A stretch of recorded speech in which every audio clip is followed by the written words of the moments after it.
¿Qué tal, muchachos? ¿Cómo están? Hoy día para trabajar pues el tema de la lógica contemporánea. Como siempre, un gusto a mis queridos alumnos de Amancio Varona, Tuman City. Bien, vamos a trabajar pues esto de la época contemporánea que nosotros ya lo hemos visto en clase, ¿no? Vamos a hacer una recapitulación, como que nos vamos preparando pues para las evaluaciones, ¿ya? A ver, recordemos, la época contemporánea, ¿por qué se caracteriza? Se caracteriza porque la lógica tiene una estrecha relación con la matemática. Lógicos aportarán en matemática, matemáticos a su vez aportarán en lógica, ¿no? Esa es la principal característica de la lógica contemporánea, la estrecha relación entre la lógica y la matemática. ¿Sí? Entonces, esta lógica contemporánea va a estar plagada, ¿no? De avances y de grandes aportes de matemáticos también, como el que está en la imagen, ¿no? Vamos a tener que esta lógica contemporánea la suelen estudiar en dos siglos, ¿no? En el siglo XIX y en el siglo XX. En el siglo XXI todavía no hay muchas referencias bibliográficas, bueno, porque recién pues estamos con un par de décadas todavía del siglo XXI y aún se siguen teniendo las influencias de los lógicos contemporáneos del siglo pasado, ¿no? Esa es la razón por la cual todavía no tenemos grandes aportes, ¿no? En cuanto a lo que se refiere al siglo XXI, ¿ya? Todavía recibimos un tanto la influencia de los lógicos y matemáticos del siglo pasado. Ahora, en el siglo XIX vamos a tener pues primero al inglés George Boole, ¿no? O George Boole, ¿no? Ustedes saben que una de las características del signo lingüístico es de que es arbitrario, ¿no? Acá en el Perú, como hablamos el castellano, tenemos que leer de acuerdo a nuestro idioma, ¿no? Entonces ahí de repente tú puedes leer Bull, ¿no? En anglosajón, o puedes leer Boole, ¿no? Y eso está correcto, está permitido. Ay, mira, qué ignorante, cómo lee Boole, ¿no? Ay, cómo se va a pasar, así no se dice, ¿no? El signo lingüístico es arbitrario, esa es una de sus características. Y acá yo puedo leer Boole y no estoy cometiendo ningún error en la pronunciación, ¿correcto? Muy bien, Boole o Bull publicó un breve tratado que se llama El análisis matemático de la lógica, que esa es una de sus obras más importantes, pero no es la más importante, porque la más importante va a ser la que publica en 1854, que se llamó Las leyes del pensamiento. Esta es su obra más relevante, Las leyes del pensamiento, en la cual George Boole o George Boole va a iniciar el álgebra de la lógica o también llamada álgebra del pensamiento, ¿no? No te vayas a olvidar. Y para muchos con esto empieza la lógica matemática, ¿no? Muchos consideran a Boole como el padre de la lógica matemática. Acuérdate que el precursor de la lógica matemática era Leibniz, ¿no? Y muchos consideran, por estos aportes que da Boole, lo consideran como el padre de la lógica matemática. Pero ahí todavía hay algunas discrepancias. Lo que sí es cierto es de que Boole es el que le hace, el que crea el álgebra de la lógica o álgebra del pensamiento. Esto es una locura, ¿no? Lo que decía Boole era que pues, se podía matematizar el pensamiento, o sea, lo que tú estás diciendo lo podemos formular en cuestiones matemáticas, ¿no? Una locura total para sus tiempos. Ahora ya nos parece muy fácil, ¿no? Pero en su momento pues fue algo espectacular, ¿no? Ahora, Boole, ¿no? Va a construir un cálculo, ¿no? Y le va a nombrar a la falsedad 0 y a la verdad 1, ¿ya? No te vayas a olvidar que Boole es el creador del álgebra de la lógica o álgebra del pensamiento. Para muchos es considerado como el padre de la lógica matemática, su obra más importante, Análisis matemático de la lógica, ¿ya? Luego tenemos al indio Augustus de Morgan, él es nacido en la India, ¿no? El gentilicio de la India es indio, ¿no? Como el gentilicio de Perú es peruano, ¿no? El gentilicio de la India es indio, ¿no? No confundir con el hinduismo, ¿no? El hinduismo es la religión. El hindú es el que profesa el hinduismo, es el que tiene esta creencia religiosa, así como el cristiano es el que profesa el cristianismo, ¿no? El hindú es el que profesa el hinduismo. Ahora, el nacido en la India es indio, ¿no? Y Morgan, que tenía ascendencia anglosajona, pero nacido en la India, cuando la India todavía era colonia británica, ¿no? Va a ser un monstruo de la matemática, Morgan, ¿no? Y se va a insertar en la lógica porque te estoy contando de que en la época contemporánea la lógica y la matemática tuvieron una relación muy estrecha. ¿Ya? Mira, Augusto de Morgan escribe su obra Lógica Formal, ¿no? Donde nos va a dar sus famosas leyes, ¿no? ¿Cuáles son las leyes? Las leyes de Morgan, pues por eso se llaman leyes de Morgan, ¿no? Porque la dio Morgan, ¿ya? También tenemos al inglés John Venn, ¿no? ¿Qué hizo John Venn? En su obra Lógica Simbólica, publicada en 1881, va a hacer los famosos diagramas de Venn. Por eso es que se llaman diagramas de Venn, porque los hizo John Venn, ¿ya? ¿No? ¡Wow! ¡Qué bárbaro! ¡Qué saber! Y luego tenemos al alemán Gottlob Frege. Mira, para muchos, Gottlob Frege es el segundo gran personaje de la historia de la lógica. Claro, el primero es considerado Aristóteles, ¿no? Incluso tú ya sabes que es el padre de la lógica antigua. Y el segundo gran personaje de la historia de la lógica suelen considerarlo a Gottlob Frege. Incluso lo consideran como el padre de la lógica moderna. Gottlob Frege va a escribir una obra que se llama Conceptografía, ¿no? Que ahí está, publicada en 1879.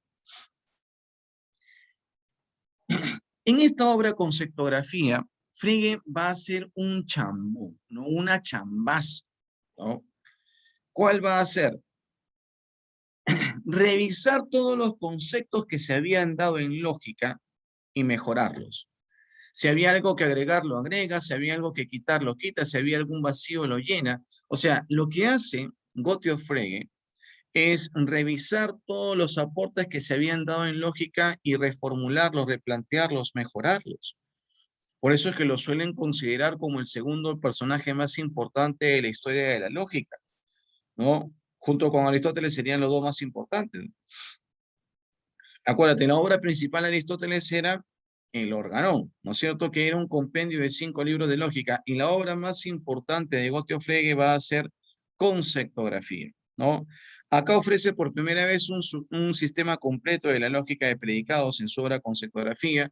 También desarrolla la idea de un lenguaje formal y define la noción de prueba.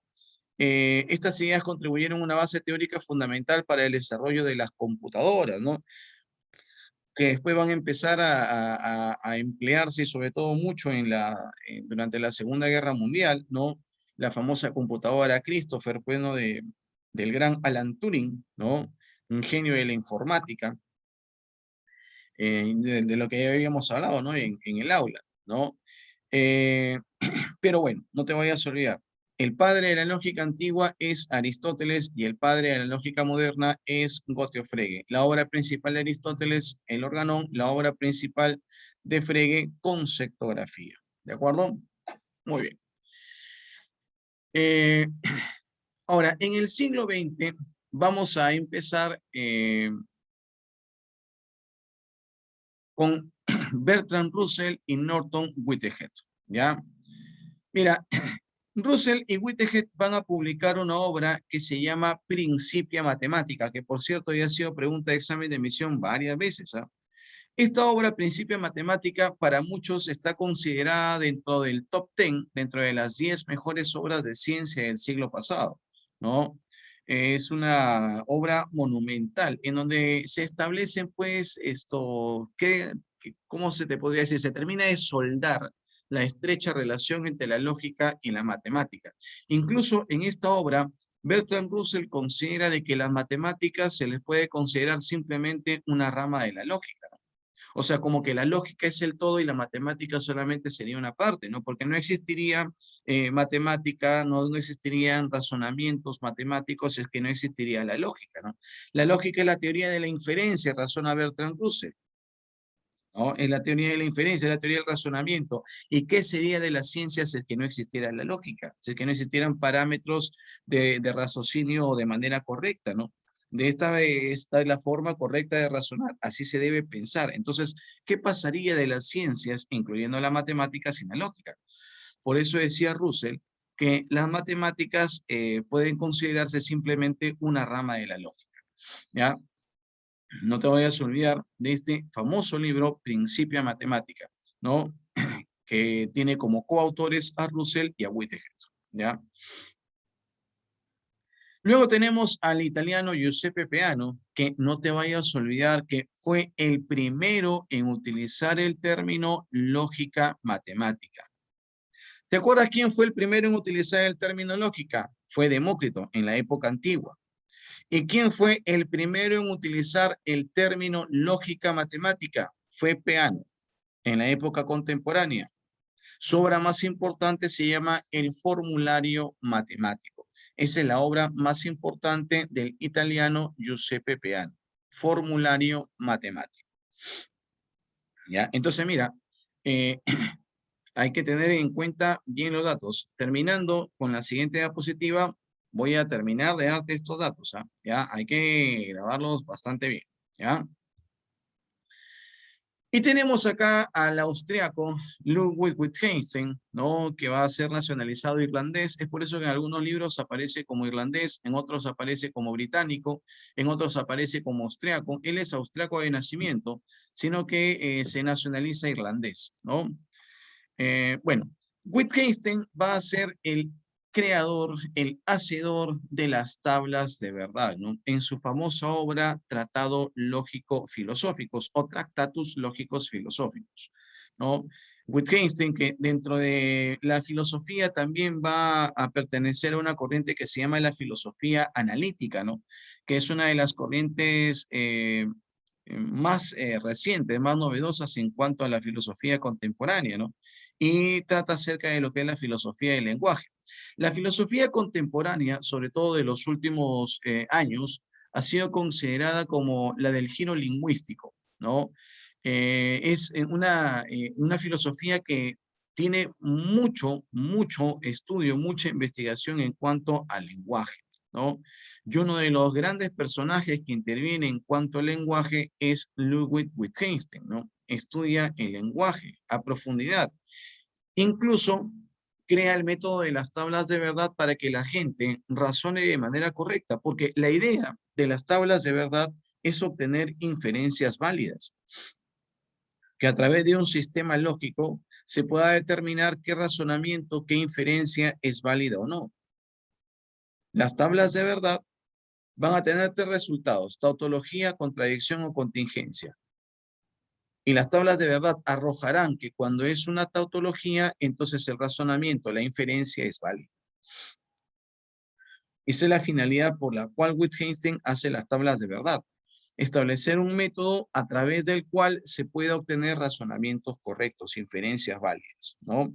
Entonces no te vayas a olvidar, Wittgenstein es el hacedor de las tablas de verdad, ¿no? Su obra principal, Tratado Lógico Filosófico. No te olvides entonces. ¿Quién fue el primero en utilizar el término lógica? Demócrito.